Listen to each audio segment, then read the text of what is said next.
আমাকে রাজকন্যা হতে দিও না, আমাকে একজন যোদ্ধা হতে দাও।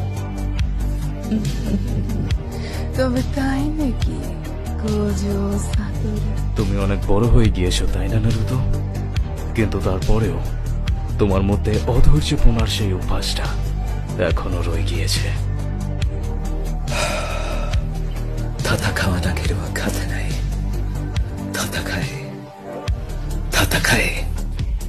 যদি চালাক হওয়ার মানে নিজের কথা থেকে সরে যাওয়া হয়, তাহলে আমি আজীবন বোকা থাকবো।